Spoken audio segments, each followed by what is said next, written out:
Hello, this is your host Todd Lewis of the Praise of Folly podcast. Don't forget to like, share, and subscribe and hit the notification bell. Don't forget to follow me on Telegram, Twitter, and Facebook. And you can support me on local Subscribe Star and Buy Me a Coffee. Today is episode 21 of Political Commentary, Trump versus Europe. Glad to have you back, Florian. Yeah, thanks to be here.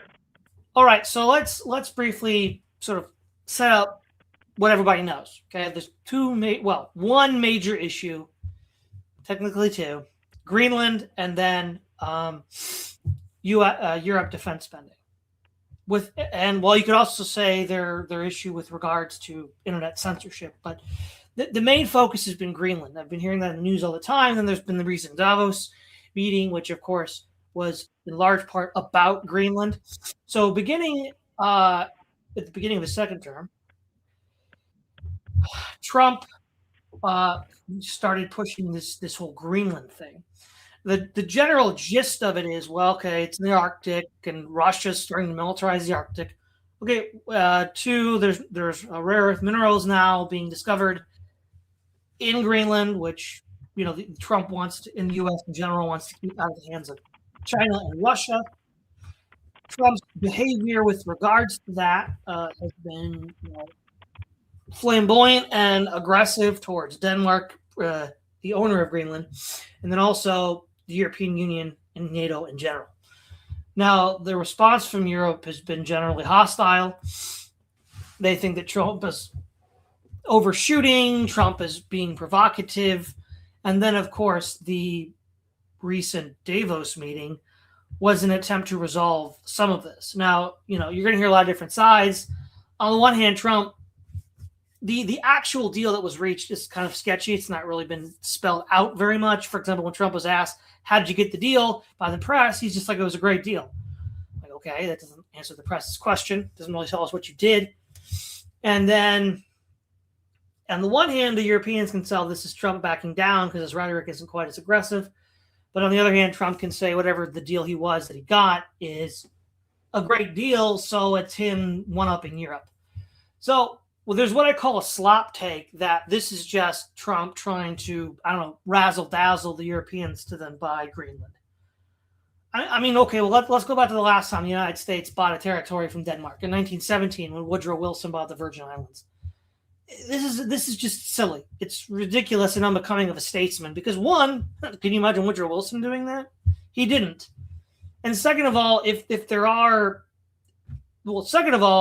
NATO and the USA and Denmark are already integrated in a defense pact. It's not like U.S. doesn't have access to Greenland to then put bases to prevent Russian positions. That was already the case during the Cold War. So it's not like there's anything new to be gained. It's not like Denmark or Europe is saying, oh, hey, you don't have access to Greenland right now. Trump still does. U.S. still does.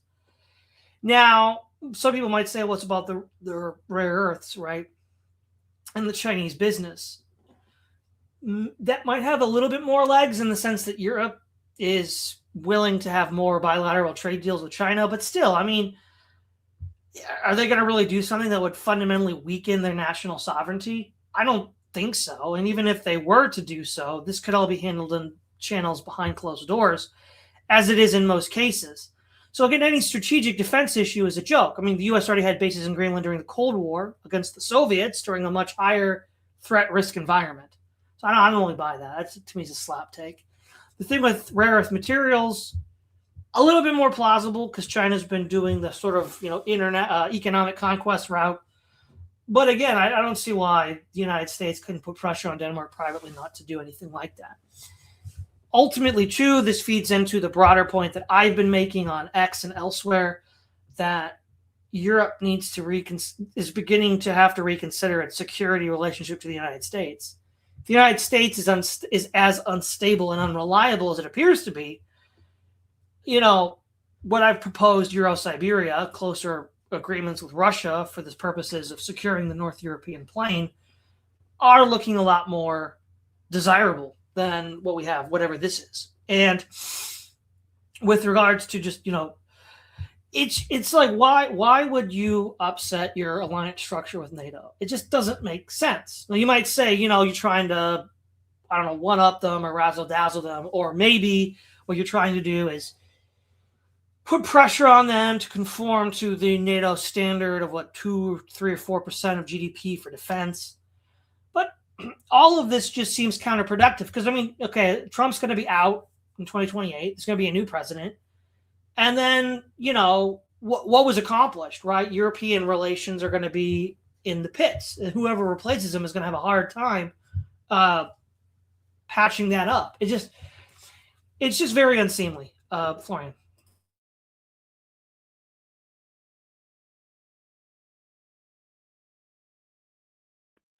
Here we go. Tough to find the right browser if you have several overlapping on your computer at the same time. Yeah. So several points to the points you brought forward. So yeah, Trump is backing down. Like people say, taco. Trump always chickens out, stuff like that. But Trump could also be strategically opaque.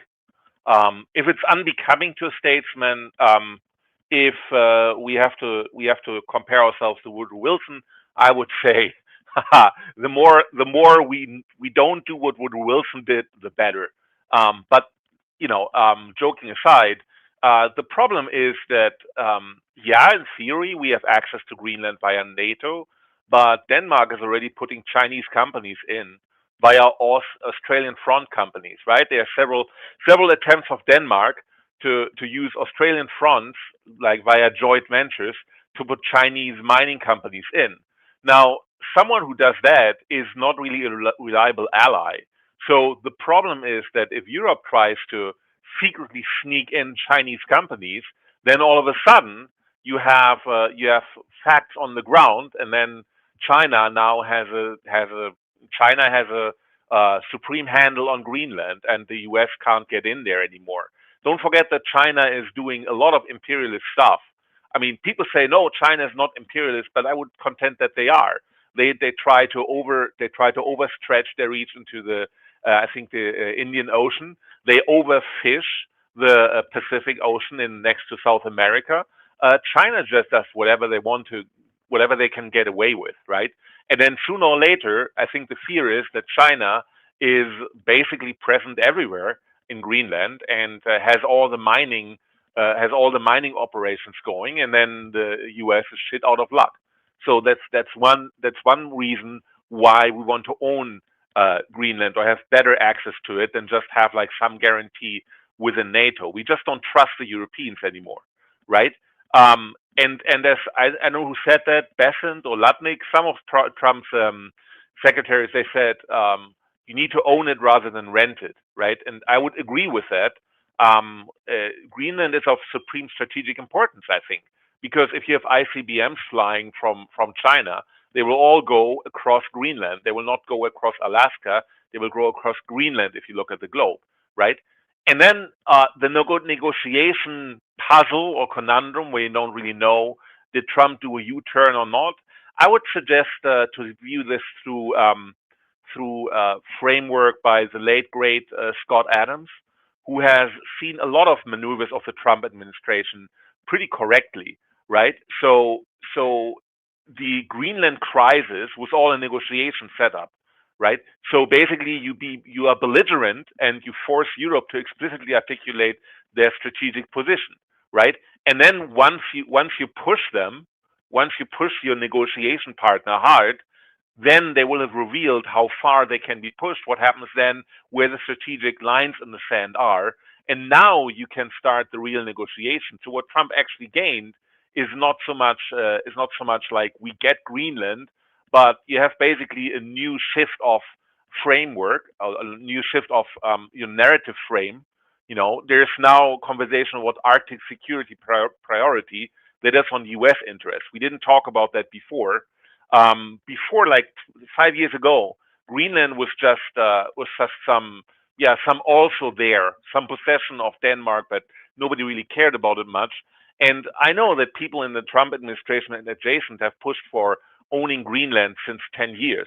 So it's not something that just happened out of thin air. That's something that has been a long time coming, right? And then you demonstrate that economic coercion rhetoric can shape diplomatic behavior without actual tariffs being applied, right? The Europeans wanted to use their bazooka, like massive trade sanctions, like a nuclear options against against Trump, and he backed down, but they basically blinked for the negotiation, right?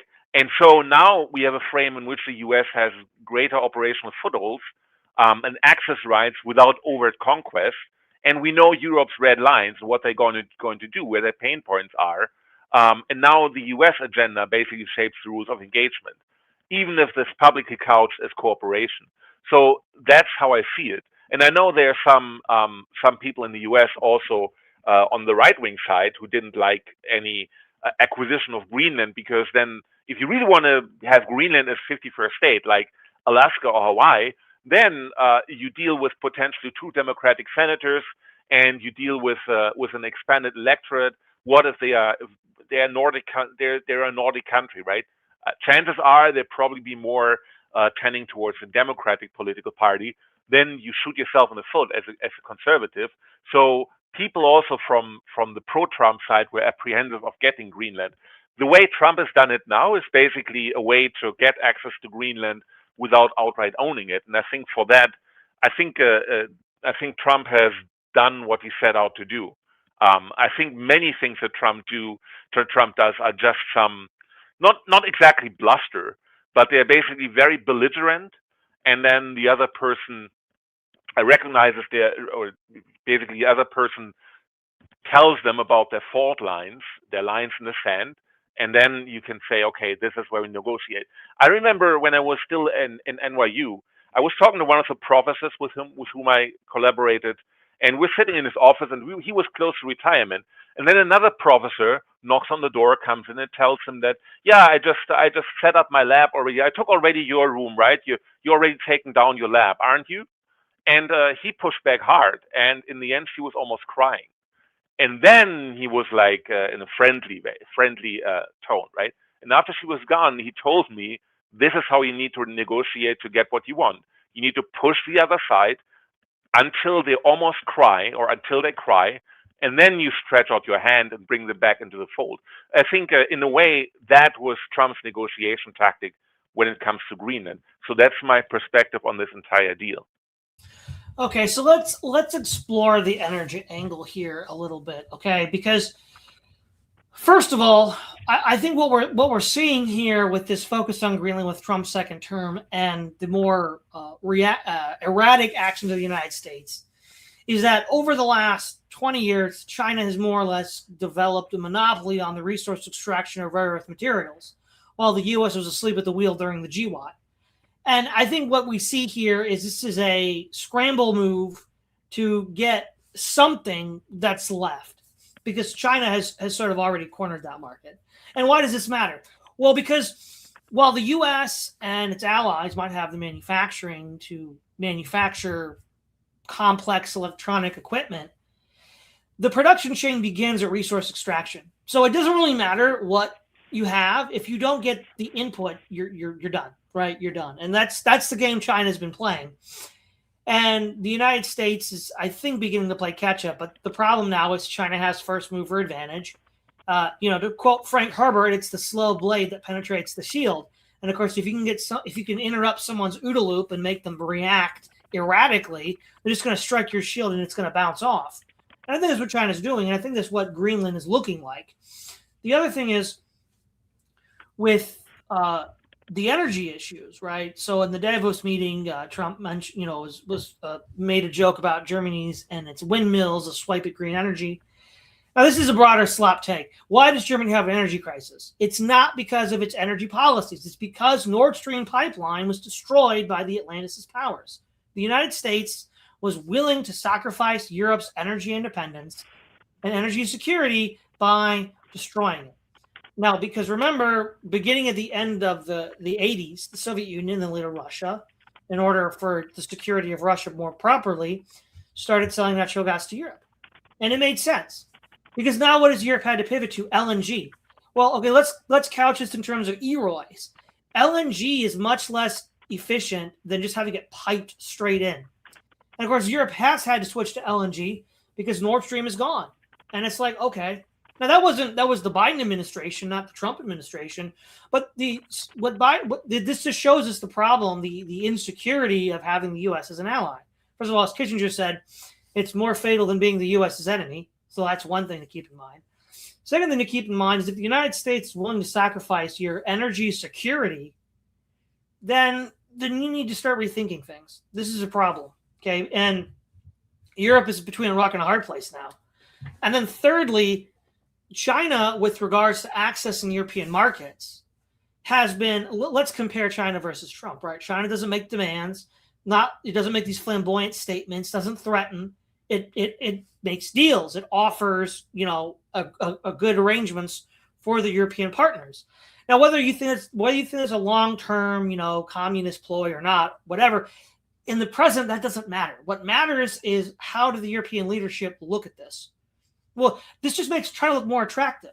Even if your goal was to push China out of Europe and to push China out of Denmark, I don't think that's going to work. I think what you've done is you've made China look more attractive because Xi Jinping has not been going around threatening you, saber rattling, making you look uncomfortable. And so I would argue that even if that is the case, it's not productive. This isn't the kind of behavior that is going to get Europe to wean itself off of China. And again, given that the United States was willing to sacrifice Europe's energy security way back in 2022 and 2023, is this really reliable trade partner for your energy resources anyhow? These are all questions Europe has to ask. Florian.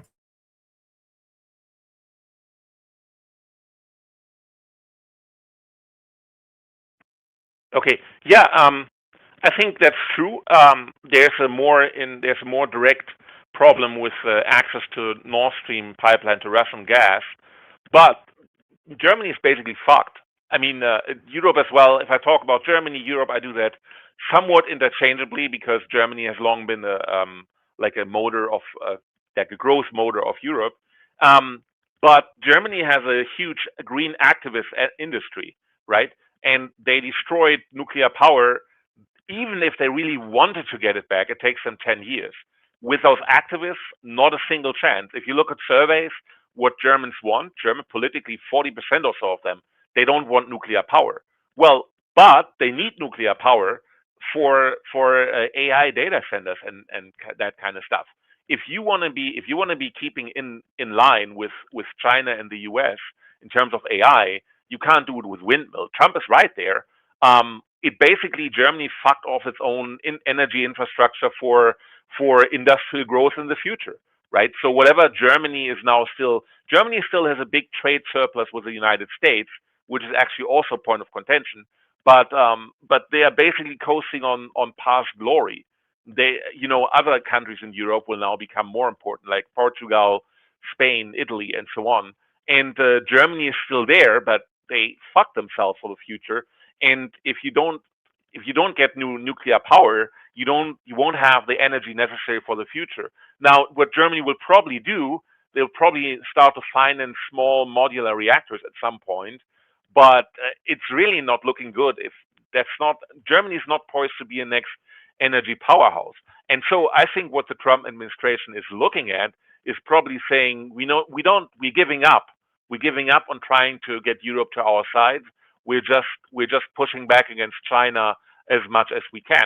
And your point is a good point. I mean, is it still possible since China has the first mover advantage? Maybe it is if you push back now. Certainly, the Trump administration has concluded that it can still push back against China. But I don't see a desire of the U.S. to get actively court Europe to come back to the U.S. Maybe some countries in Europe for the future, but I mean, Germany, that's done. I don't think the U.S. want to have relations with them, and I don't even know whether a democratic government in the future, like a Democrat president, 2028 or 2032 or so, I don't think they want to get back together with Germany either.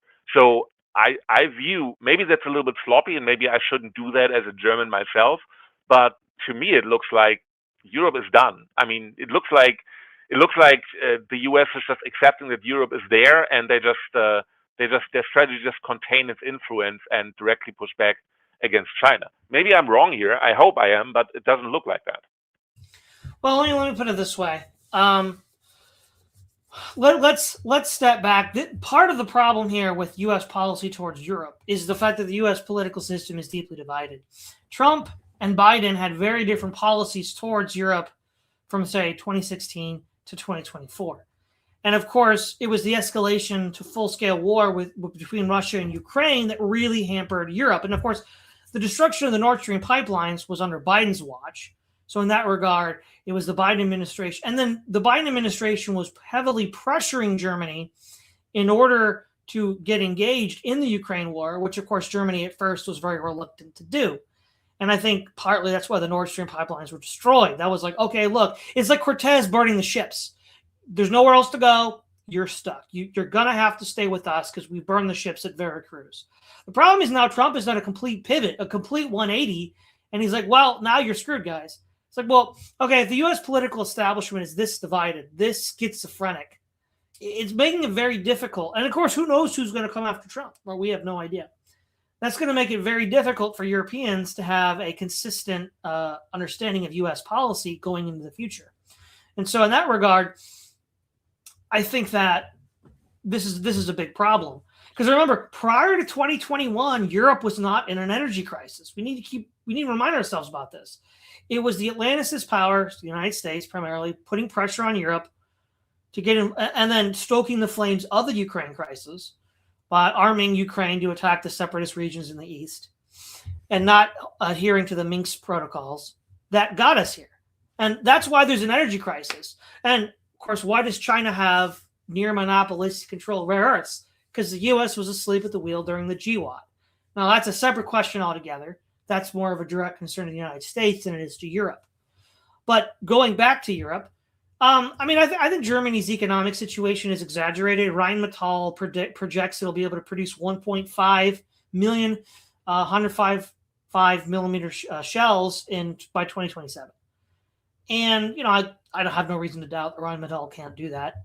And of course, if that's the case, that's a huge scaling up for what Germany's capable of doing.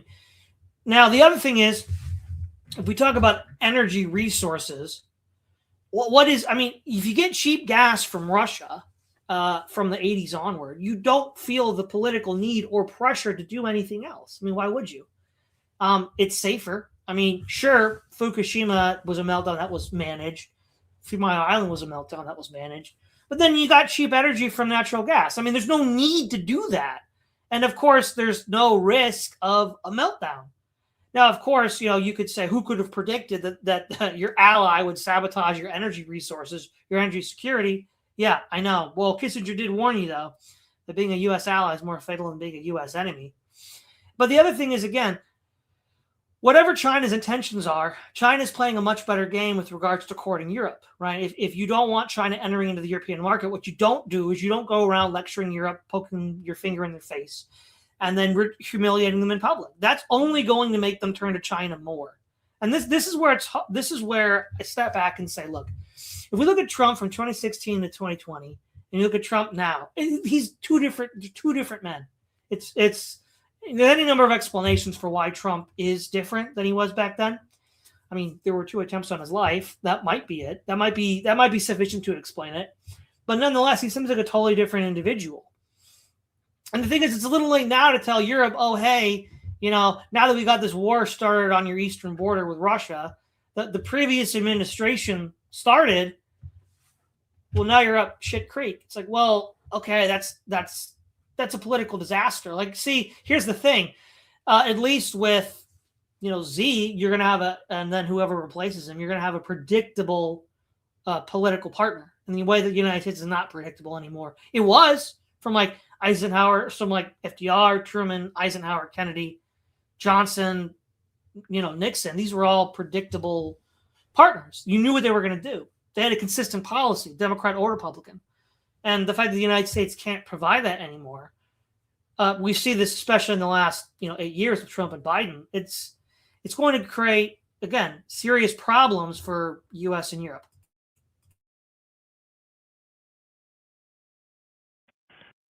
Yeah, of course. Then China has been doing a good job of courting Europe, and they have some investments already in Europe. Like Stellantis is a plant in Spain is a Chinese plant, and they set up shop in Spain for electric vehicle batteries.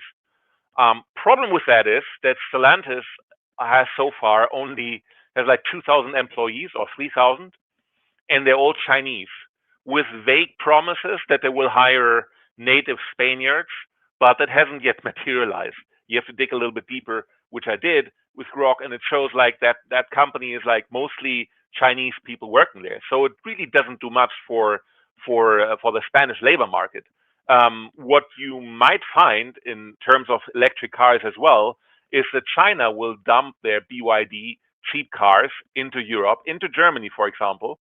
They can compete with Tesla, and the Germans will be very eager to take that Tesla, and then they buy Chinese cars instead of Tesla.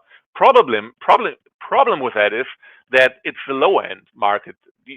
China has great electric vehicles for the high end and luxury market, but those are not the ones that will make their way to Europe. So what China is actually doing is they are not developing Europe. They basically dump their labor slack and their cheap commodities into Europe and destroy native labor markets. That's a problem, and I'm not sure the Europeans see that.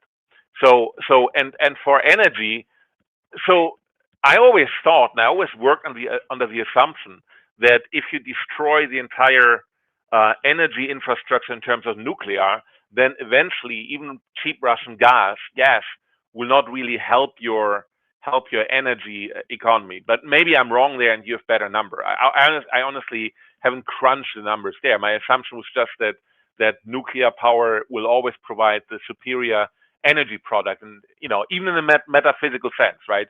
And I mean, civilizations, they thrive on energy, right? Energy comes either from the sun through like intermediaries like plant and animals and things that nurture us, or you take an energy source like nuclear in the end, or fossil fuels, but maybe gas will run out at one point and you need to rely more on nuclear fuel. All right. The other thing here too, with regards to energy, due to the brilliant idea of the United States to offshore its production to China over the last 40 years, the U.S. doesn't have the same cards to play in this game, right? So China has the economic value to add to Europe, and the United States increasingly less. And that's entirely due to U.S. free trade policy. If the United States still had the productive capacity that it once had, then the soft power, the economic power, could be more effectively exerted than it is, but it can't be. And so this is a real problem, right? That China has cards in its deck that it's playing that the U.S. can't really play anymore because the U.S. gave those cards to China for short-term gain. And so the problem is, if you want manufacturing in your country, you're going to have to go to China because they're the world's leading manufacturer, and that's the U.S.'s fault. So I don't really, the U.S. is putting demands on Europe that are unreasonable. And the United States has also undercut its ability to exert economic soft power in a way that China's now doing in order to make Europe more amenable to U.S. political interests. And so if you're threatening their energy security, if you're lecturing them and if you're putting pressure on them, and then you're saying, well, look, this conflict we started in Eastern Europe on your doorstep, that's yours to clean up now. We're not going to really be involved anymore because we're pursuing a China first strategy. Well, I mean, the more Europeans think about this, I think they're just going to eventually pivot to East. Now, Germany has a long political tradition of Ostpolitik, going back to Bismarck and the idea of the Three Emperors League, which Russia backed out of, and then also Willy Brandt during the Cold War. And I feel like that this is just going to put pressure on Europe to have a pivot. Now, someone might say, well, what about, Poland, the Baltic states, and those countries, Romania, that wouldn't want an Ostpolitik shift? Well, I mean, let's be clear, right? If Europe really is left up the creek without a paddle, I don't know how much that's going to matter what they think, because the economic pressures involved that, say, a more friendly relation with China or Russia could alleviate would be too much for them to bear. Because sure, there were predictions that the U.S. would build up Poland for this, but if Poland isn't given the support that it needs, because the U.S. is like, well, what's our NATO commitment really? And that's another thing. if you want to clarify and define the NATO commitment, which is what Trump has been claiming he's doing, what you don't do is you don't keep it as inchoate as it is. You open up with a strong statement of what the U.S. wants, and then you start negotiating with Europe, where it's not really clear what, besides vague gestures about higher GDP per capita investment in the military, it's not entirely clear what the U.S. security apparatus is with NATO. How Europe could Europe rely on the U.S. for defense if a war with Russia breaks out?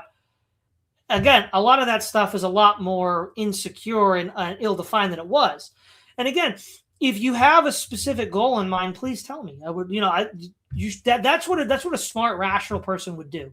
You wouldn't leave everybody in the dark, because nobody seems to be able to define what Trump's policy is with European security vis-a-vis Russia. And so, again, I'm going to say it again. Whatever the intent is, this is driving Europe closer into the arms of China, because it's just they're playing a better game. And the U.S. gave away a lot of its good cards during the free trade years. A lot of what Trump's doing is pivoting to protectionism and rebuilding American industry. But you have to wonder, is that too little too late? Yeah, I see that, right? Same time, Europe always wanted to be the big players.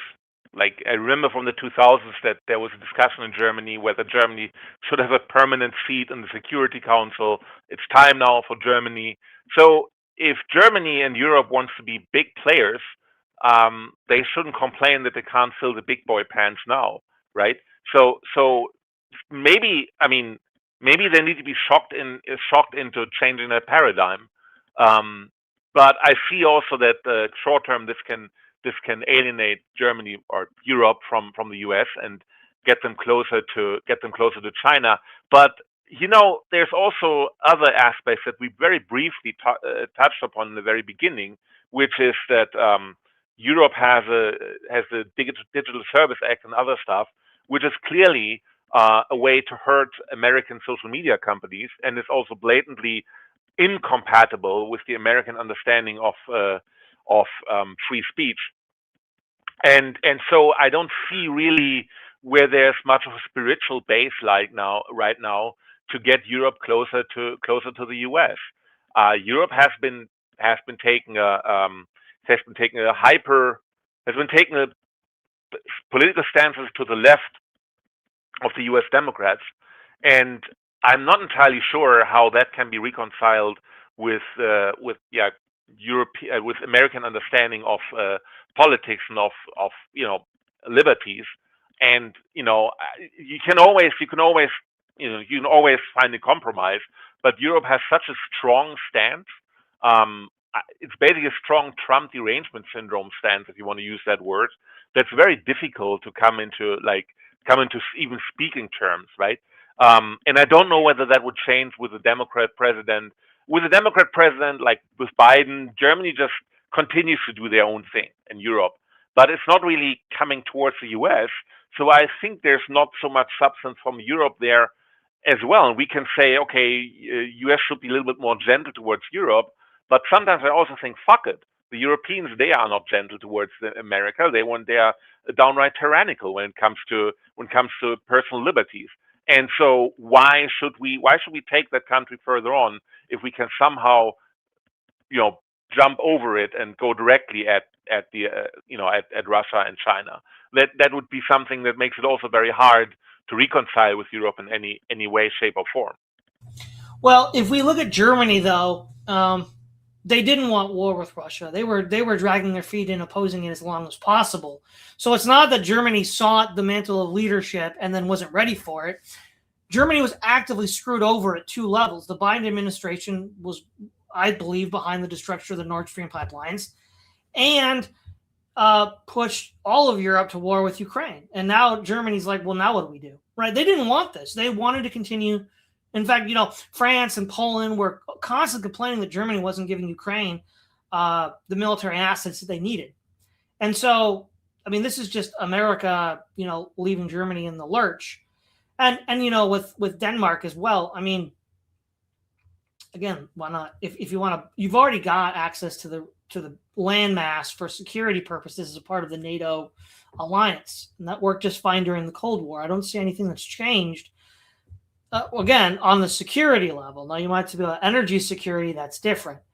Now, with regards to, of course, free speech, Europe is pretty bad, and I could see why the Trump administration would put pressure on Europe for that. And that's probably where I would say they're more correct than they are in other aspects. But I also want to go back to an earlier episode we did, 18, political commentary number 18, is the U.S. military a mirage of a reality? I think partly here there's a few things going on. The United States is not the power that was in 2003. But the United States doesn't want people to realize that. So it's acting in ways, it's overcompensating with bluff and bluster in order to appear to be strong. But also, I think these people drink their own Kool-Aid and don't realize how, in fact, weak they are on the global stage, that they say they're going to do something and then they won't be able to back it up. The question is, that hasn't happened in a big way yet, but I think that's something that could happen, right? And if it could happen, what does that look like? Well, I mean, that depends on the when and the where and the why. But I think ultimately, stepping back for the real meta, this is China's to win, right? China's been playing the long game since the early 2000s. They've secured the strategic control over the rare earth minerals, which is essential for electronics industry. They've developed economic ties to Europe. They don't insult the Europeans. They don't, rattle their cage, and they don't leave them up, shit creek by blowing up the Nord Stream pipelines. So with all that in mind, this is just, on a realpolitik level, more attractive. And if you want to fight that, all the things Trump has been doing are the things you won't do. You won't be doing that because that's only going to make China look more attractive, especially if Russia starts to get more aggressive, because China can put pressure on Russia because China is the senior partner in this Eurasian alliance. And so if the United States is going to provoke the conflict in Eastern Europe, but then, again, that's not what Trump did, but this is a broader U.S. political establishment crisis, but then won't back you up and then say, hey, maybe NATO's negotiable. Well, what if China comes along and says, hey, you know what? Why don't we talk? I'll talk to Russia. They'll listen, right? Because right now, Russia has to sell natural gas at a loss because the pre-war price was higher than Europeans were paying for than what China's paying for now. But Russia didn't have a choice because that had to get soaked up in another economy. And China's, 2 to 3 times the population of Europe. So they could soak it up, but they did it on their terms, which then gives them leverage to put on Russia to say, hey, Russia, we don't want you invading Latvia. And, that's going to be real economic power that China's going to could exert to pull the chain of the Russian dog so that Europe feels safer. Whereas the United States has been showing itself that it's schizophrenic on European security with Russia. So I think ultimately this shows us that China has played the long game, has been very subtle, very clever. And I think Trump and the Trump administration are hitting the ground running in a very suboptimal political environment to act in and are making mistakes. Florian. Yeah, I thought about this, yes, the U.S. has left Germany in the lurch, but, that's where they want to be. I grew up in Germany. The reason that Angela Merkel was elected, and my father predicted that, and he was right, and he is right in many political things. He said Merkel was elected because she represents what any German really wants deep down, and that is just let things play out as they've always played out. Germany, in that sense, I think Germany wanted to be in the lurch. Germany wanted to close their eyes, and they hoped that the whole Russia-Ukraine conflict would just blow over. However, they also really sabotaged negotiations between U.S., Ukraine, and Russia, because the transatlanticists made pressure on them, so that there's like, no, we can't give the eastern provinces to Russia, and so on and so forth. if it and the same way they have excluded the AfD from governing, they also kind of excluded the German party, the left wing, from governing. Both were more towards like have had a more Russia friendly stance. If you had those parties, if those parties had not been blocked from the political dialogue, then we would have a situation where we could have said, okay, this is now we bring the war to an end with Russia, and we say like there's a boundary, or there's a border to the west of the Donbass, and then the eastern part of Ukraine, they go to Russia, and we settle this now, and period. And all these settlement agreements have always been delayed, sabotaged. In the end, we will have, as Keith said, like a new Iron Curtain between West and East Ukraine that will come. I don't understand why Europe is pushing back against that, and Germany pushing back against that. If parties like AfD and the left wing and other parties in Germany that had more of a pragmatic stance on the Russia-Ukraine crisis, we could have solved that. We could have normalized relations with Russia and would be in an overall much better, much more powerful position. Because Russia, we would still have more connections to Russia than we have now. China is basically profiting from indecisiveness, and that's a big problem. There's manufactured indecisiveness from Europe. Europe, for some reason, throws sand into the gears, and so then the whole situation becomes murky, and China is profiting from that. And I think that's the biggest problem. But that will also point at a way out, right?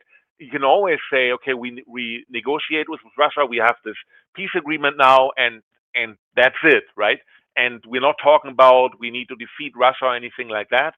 But we have this agreement now. We re-implement diplomatic relations to Russia or improve them, bring them back to what they were before, and then there's more stability and less chances of China to come mucking around. I think that's one way you could solve the entire problem now. The other thing here is the real crisis, I believe. Well, Greenland and these other things are just like maybe icing on the cake. Is that the U.S. political elites and establishment do not have a unified vision of how the international order ought to work. Biden and Trump were polar opposites, are polar opposites, and the question is, we don't know what's going to come after Trump. Right? Is it going to be more of the same? Is Trump going to be able to defang the current establishment enough that they can't reassert themselves? It's a real crisis of what the U.S. can do, and of course, this is to all of the U.S. allies. Are we going to back you up? Is the U.S. a reliable ally? Now, of course, the policy in the Pacific for Obama, Trump, and Biden has been unified that they're going to defend Taiwan, they're going to defend Japan, they're going to defend South Korea, they're going to honor those treaty obligations.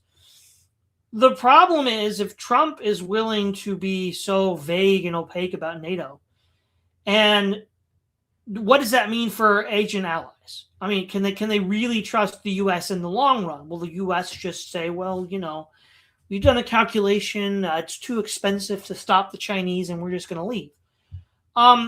If that's the lesson people learn from this current administration's treatment of Europe and NATO and the broader security, that could be a real problem for the U.S. There is this crisis of identity. Can you trust the U.S. on its treaty obligations? What will the U.S. do under any given circumstance? And again, this isn't entirely Trump's fault because Biden took an exactly opposite position. And in his first term, Trump correctly boasted that no new war started on his watch, which again is why I think this Trump 2.0 is a different person from Trump 1.0.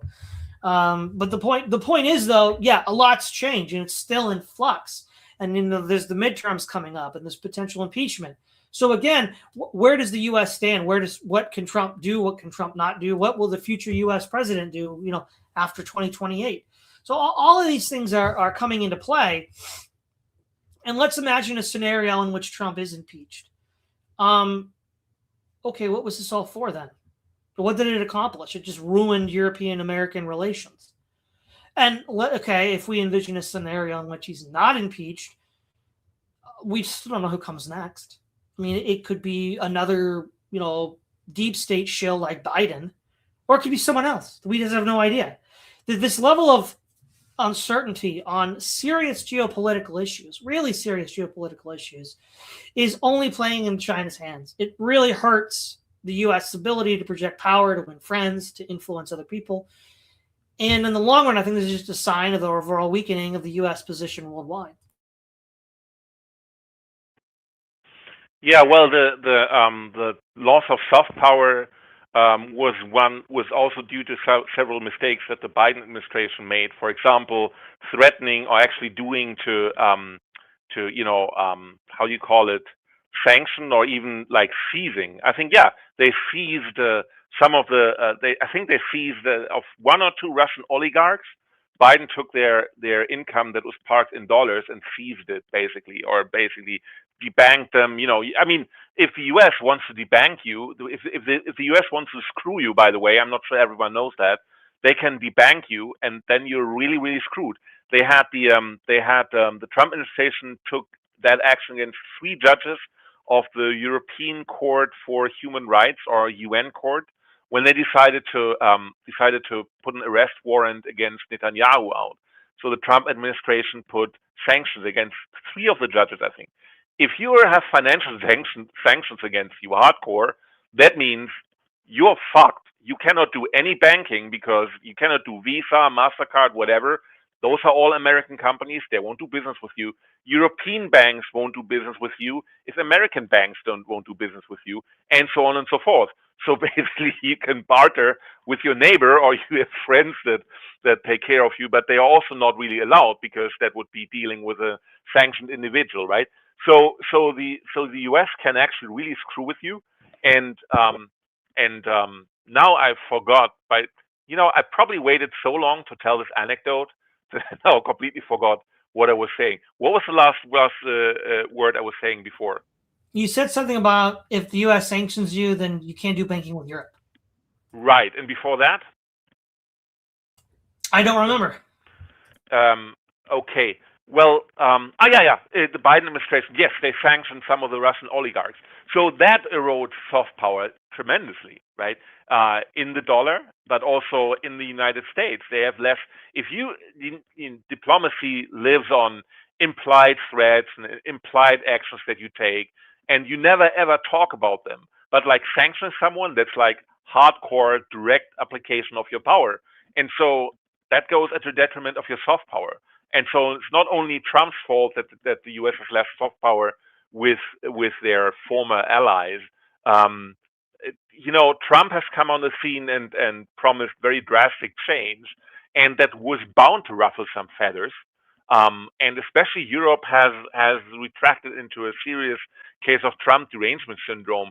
If you look, for example, at German talk shows about what ICE is doing in Minnesota, like these two, the death of Pretty Good. There's I don't find a single German talk show where someone tries to understand the situation from the Trump administration view. They think this like Trump murders poor immigrants, or Trump murders American citizens, and that's a dictatorship, blah blah blah. So it's completely poisoned the relationship between Germany and the U.S., especially between the Trump administration and the German public. Now, the German public doesn't matter so much when it comes to politics, but it just shows you that right now I don't see any way that there can be some reconciliation that comes down to soft power, to Germany or Europe adhering to American soft power in any way, shape, or form. I just don't see that right now. Maybe like in a few months things have died down a little bit, but I see like the diplomatic relations between Central Europe, let's say like that, and the U.S. are kind of in the dirt. But on the other hand, Germany has excluded some parties from governing, basically, like the AfD, which would have had a more friendly stance towards the Trump administration. And I can also guarantee you that 25% of Germans that vote for AfD, or let's say it's like overall, or like maybe a third of Germans are sympathetic with Trump. But the public dialogue in Germany is based on Trump is an evil dictator, right? And the only party in Germany that would have a different narrative to deal with Trump, that party has been mostly sidelined. So the thing is, like, the bad relationship diplomatically between the US and Germany and Europe are like two-sided, right? And it's like the Germans don't really want to get along with the Trump administration. And the Trump administration has done what they have done. That hasn't helped the relationship with Germany and Europe. And so that's where we are. It's a bit of a pessimistic outlook, but in politics, many things can change within a few months. Like, let's say the Democrats make gains in the midterms, then German narrative will change a little bit, and they will say, "Oh yeah, there's Trump, but the American system pushes back against him," and then Germany will be more open towards negotiation with the US again. But right now, as it is, it's like FUBAR. Yeah, it is. Sorry. And so to wrap it up, the crisis of U.S. policy, again, is not entirely Trump's fault. Many things were already set up by Biden. Is a sign of a complete fracture in the U.S. political establishment, which then sends signals to the rest of the world that can you trust what the U.S. says it's going to do from administration to administration. That's a crisis that will further amplify and weaken U.S. Power around the world. Second of all, if your goal is to blunt China's economic soft power growth in Europe, and the Greenland Deal maybe is the sort of like poster child of this, you're doing everything wrong. You're going to drive Europe more into China's arms because China isn't reacting in this clownish, childish, aggressive way, and it's offering tangible benefits through economic soft power, which of course the U.S. gave them through the insane free trade policies over the last 40 years. Again, that's not Trump's fault either, but it's just that this whole country has a really big problem with its political establishment and the decisions that they make. And of course, I think that it would also include Trump. Florian. Yeah, I have to say I'm really sorry for my pessimistic, maybe a little bit dark outlook. I really don't want to have that. The more we are talking, the more I realize that I do have that outlook apparently. But I would maybe say one off ramp of the whole thing. I'm not sure whether China really establishes great economic relations with Europe, or whether China just uses that as a dumping ground for its slack, right? So it's possible that China sees its future still more centered around Asia. And if you flood the German market with low cost products and cheap labor, then you may not really have a much of a economic relationship if you just use Europe as an anti-stress valve. I mean, especially now with AI, more and more people, they do simple jobs. They don't have work anymore, right? More and more people, less simple jobs also, but those people basically, they need to be dealt with in any economy. You can't just say, "Oh, tough luck." You can't hack it with the modern AI workplace. Okay, tough luck for you. Here you're unemployed. See what you can scrounge from Mother Nature. No, then you get tent cities and unstable population, and then you get riots and everything, right? So you need to somehow find ways to integrate that slack into your economy. Either you kind of have an agreement with companies that kind of still pay them, or what China seems to be doing, you just export those people into other countries that still have some way of dealing with them. But then my question would be, does that really mean that China projects economic power? Maybe not. And so maybe China doesn't really expand that much, and doesn't really expand into other countries in a way that fosters its growth. Maybe China grows its economy more inland and then just externalizes the cost. That would still be bad, but that would mean that China maybe doesn't have as much power over other continents and other areas in the world as one might think. Now, before we wrap up entirely, there's one chat that I'd like to address because I think it's relevant. Shigoverlord 9433 at 6:10 p.m. said Russia will be in a position to provide financial and resources in an alliance. Don't forget that Russia is still ruled by the same people back to the revolution. Now, given my broader recommendations for Euro-Siberia, which goes back to the Guillaume Fay's archaeofuturism, even if that's true, the people that run Japan are the same people that were in power since World War II. That didn't stop the United States and Japan from building alliance after the war. I would argue this is not a impossible problem either. All right, everyone. Thank you again, Florian. It's always a pleasure having you on. Thanks for having me. This is Todd Lewis of the Prayers of Fly podcast, signing off.